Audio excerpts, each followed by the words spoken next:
Hi guys! Good morning guys! Ito na naman po tayo, nag-prepare po tayo ng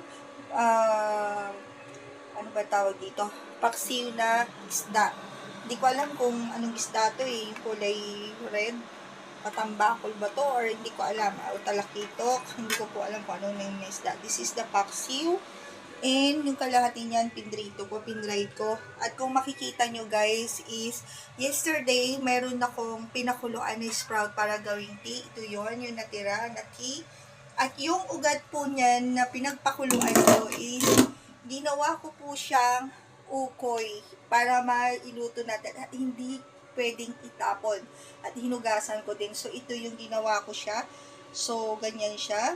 So, this is the tinatawag na ukoy or fried roots sprout. Ayan. Ito yung roots ng sprout na pinagputulan ko. Kung nakikita nyo, yung una kong vlogs, mapapanood nyo po sa vlogs na yon is isiniparate ko para pakuluan gawing tea.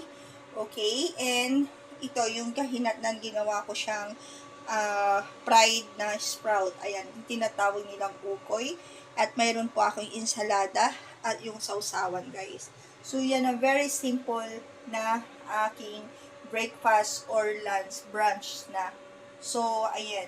So, nakapag-prito po ako ng medyo siguro mga 8 peraso to 10 peraso. Napakadami, guys. So, this is the one piece. So, tikman natin, guys.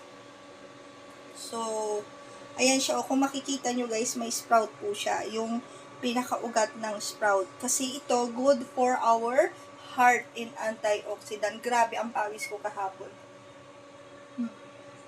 Ang sarap, guys. Para siyang, alam niyo yung ukoy na beans, ganun. Pero ito, ugat ng sprout. Ayan, guys. And, ito rin yung paksiw. May natira akong 2 perasong isda. So, since the weekend, dito naman lagi kumakain si Sir, is nagpaksiw ako ng isda at nag-fried ako ng fish. Hindi ko alam kung anong isda to. Tanong natin. Tay, anong isda yung kulay pula? Bisugo. Ayun, kulay pula, bisugo daw. Ayan. So, nakikita nyo guys, wala na po ako natirang beans. Ito na lang. So, pinapatubo ko pa yan. At saka yun, hindi ko pa siya hinarvest. Kasi nga guys, is kailangan ko pang magdahon siya. Ayan. So, yung napakita ko at na-vlog ko po noong una, na-upload ko na, makikita niyo sa mga vlogs ko, napakadami, 3 container po ang aking what do you call this, ang aking na-harvest. Ayan. So, nagluluto ko ng rice. Ayan. Tapos na yung rice ni Sir Robert dito. Kasi iba ang rice ko. Separate po ang rice ko. So, yun guys. Abangan po ang mga susunod ko. Thank you for watching guys. At abangan nyo po ang aking susunod ko.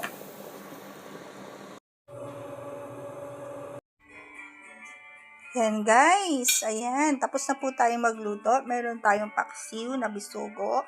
At yung sprout, beans sprout na yung roots, tinorta ko po siya. And fried bisugo. And miswa with malunggay na may sahog po na manok. Ayan, 1 piece of pakpak of chicken. Ayan, para lang magkaroon ng sabaw at lasa. At of course, may sausawan tayo na with lemon. Ayan, mayroon pa yatang ano ba to? And yung natirang ensilada na cucumber at talong. Ayan, guys. So, syempre, yung leftover na kanin, natutong ko yun, guys. Ayan. So, ito lang ang pinaka-simple brunch ng weekend. Ayan, guys.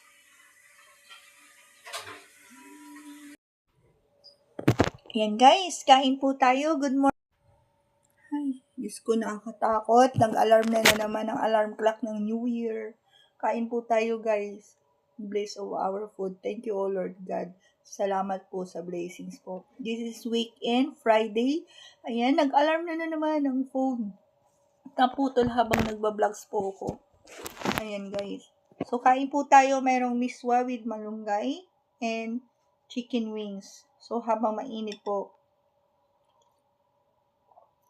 ito yung malunggay na nakuha niya si Robert nung bumagsak. Tapos inuwi niya, napakadami. So, Pangalawang luto ko na po to. Una, sinahog ko sa munggo at saka yung tinolang tuna. Yan.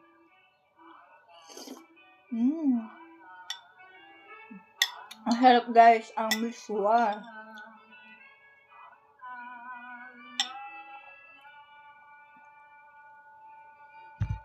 Ang dami kong rice. At tikman din po natin yung magkamay. Itong, Sir Robert, kain na po. Itong ukoy na sprout. Ito yung pinutulan ko yung ugat niya, hinugasan ko, tapos pinakuluan ko. At yung pinagpakuluan ko, ginawa ko po siyang tea. At ginawa ko po siyang juice na may with lemon. So ito, ginawa ko po siyang ukoy. Sayang lang hindi ko na ipakita sa inyo. Pero yung ugat po nito is, yun ang ginawa ko po siyang ukoy at sprout. Kasi ma-vitamins po yung ugat at yung roots ng sprout. So hindi ko talaga po tinatapon dahil nandoon yung gamot sa heart. At mayroon po ako sakit sa heart at saka sa dugo. So, hindi, ang sprout sa akin, bean sprout is very, hindi ko po pinopromote at as per of my research, no, kahit tingnan nyo po sa Google din, at lately ko lang din napag-aralan at nakita din sa Google is, ang bean sprout, malaking tulong po sa ating health. Yun lang. Yun guys. Tapos, yun nga, may natirang binili si Sir Robert na 2 fish. Ay, yan ang talagang inilaan ko for weekend para ang daming trabaho po talaga na work from home po kami. Dahil hindi pa po talaga kami pwedeng lumabas po. Yan. So, tikman po natin guys. Gumawa po ko ng sausawan. Ayan guys, so, kung nakikita nyo, ito yung bean sprout siya. Ito yung pinaka-pinutulan kong ugat ko. Malinis siya guys kasi many times ko siyang hinugasan at binalian ko ng tubig tapos pinakuluan ko pa siya. Ayun. Ang sarap.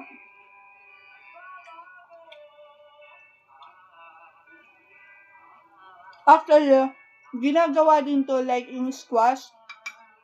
Gagad ka rin, tapos pwede natin siyang i-ukoy. Yung ukoy sa Filipino dish is ang tawag doon yung ukoy na vegetable. So, ito parang fried siya. Parang yung squash fried, ganun. Like samosa in Indian, ganun. So, sigang ko din si Sir Robert ng isda. Maasim? Sige nga. Maasim, sir? Wala kasing paminta eh, ah? Sa sobrang kaasim, hindi. Ang sarap naman ah. Ayan yung paksiw natin. Kuha tayo yung kapiranggot. Paborito kasi ni sir ang isda. Hindi talaga nawala ang isda. Nakalimutan ko magprito ng egg. But anyway, mamaya na lang. Merienda. Sarap. So, yun ang ayan guys. Tikman po natin ang paksiw na isda. Bisugo. Ang kulay-pula. Yung ulo guys, pinakso ko yung ulo. And talagang budgeting ngayon dito. Biro nyo yung 200 reals. Kailangan mong pagkasayin within 2 weeks. Napakahirap po dito talaga ang krisis po. Kahit saan naman po eh. Sir, masarap to sa bawo. Kumuha ka ng ganito mo, sir.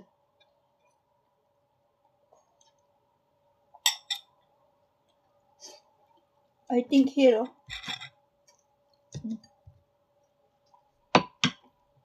Yan. Hugasan mo na lang ito tayo. Tapos, para makahigop ka, masarap yung malunggay. Hugasan mo.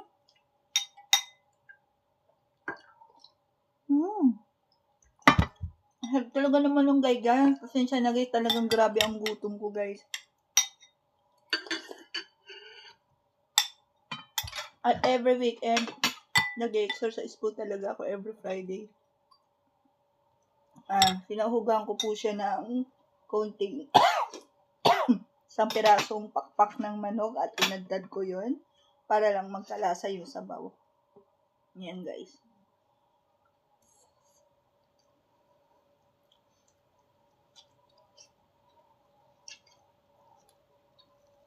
Tikman natin ang pritong isda, guys. At isawsaw natin dito sa ginawa kong sausawan na toyo. Ginawa ko yung ginawa ni Mr. Harabas, no? Na sausawan. Ang sarap pala nun. Sobrang sarap.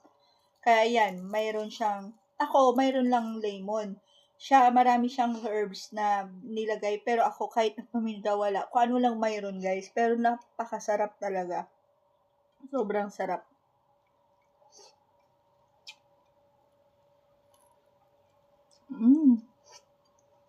Gusto ko pala to, tay. Sarap pala nito, no? Hindi ba sarap din itong ikilaw? Ha? Hindi.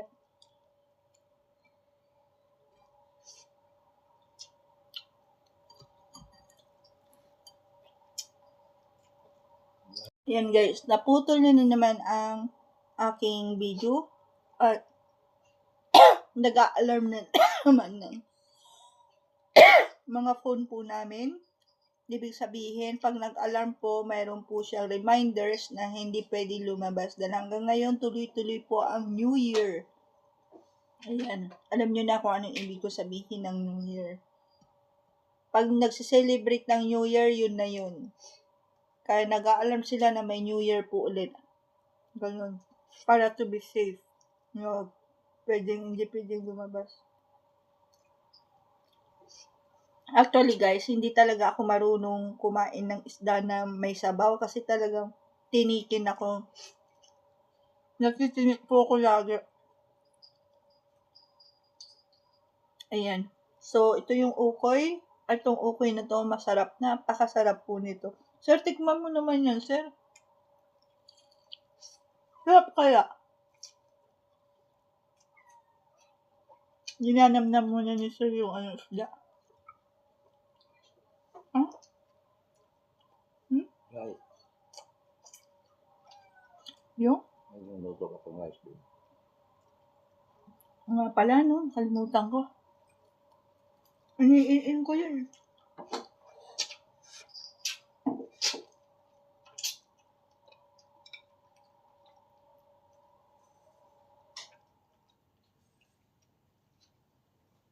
Nagluluto ako guys ng, alam niyo guys, since kahapon at kagabi nung bumagyo.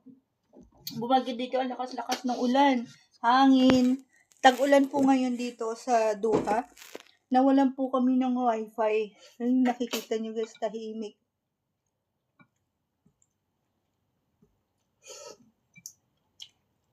Tapos mahina po ang signal guys. So, hanggang dito na lamang guys at kakain muna po kami at para ma-enjoy ang food. Thank you for watching. Maraming salamat po sa panonood and thank you for your support.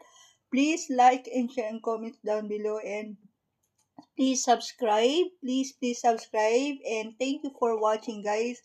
God bless you all and I love you guys. Bye!